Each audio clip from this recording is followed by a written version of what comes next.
হয় বন্ধুসকল, আপোনালোকে চাওক যে অযুগ্ম সংখ্যাৰ যোগফল। অযুগ্ম সংখ্যাসমূহ সাধাৰণতে আমি জানো যে যিবোৰ সংখ্যাক 2ৰে হৰণ নাযায় সেইবোৰ সংখ্যাক অযুগ্ম সংখ্যা বুলি কোৱা হয়। যে 1ৰ পৰা যদি 1 + 3 + 5 + 7, গতিকে চিৰিয়েলি যদি আমি অযুগ্ম সংখ্যাসমূহ যোগ কৰোঁ তেতিয়াহ'লে ইয়াতে আছে 1 2 3 4টা অযুগ্ম সংখ্যাৰ যোগ। এতিয়া 4 স্কুৱেৰ দিলে সমান 4 × 4 = 16। ঠিক তেনেকৈ যদি 5টা অযুগ্ম সংখ্যা চিৰিয়েলি যোগ কৰে যে 1 + 3 + 5 + 7 + 9, তেতিয়াহ'লে চাওক ইয়াতে অযুগ্ম সংখ্যা কেইটা আছে 1 2 3 4 5, 5টা। গতিকে 5 স্কুৱেৰ 5 স্কুৱেৰ 5 5 × 25।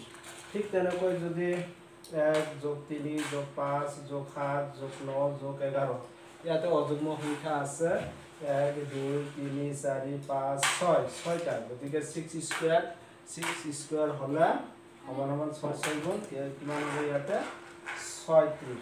গতিকে চব বন্ধুসকল যে চিৰিয়েলি প্ৰথমৰ পৰা যিকেইটা অযুগ্ম সংখ্যাৰ যোগফল উলিয়াব লাগে, ধৰক যদি 9টা অযুগ্ম সংখ্যাৰ যোগফল উলিয়াব লাগে তেতিয়াহ'লে 9 স্কুৱেৰ সমান 9 9 × 81। চব বন্ধুসকল ভিডিঅ'টো ভাল লাগিলে লাইক কমেণ্ট শ্বেয়াৰ কৰিব, আৰু যদি ইউটিউবত চাই আছে তেতিয়াহ'লে মোৰ চেনেলটো ছাবস্ক্ৰাইব কৰিব। Thank you so much।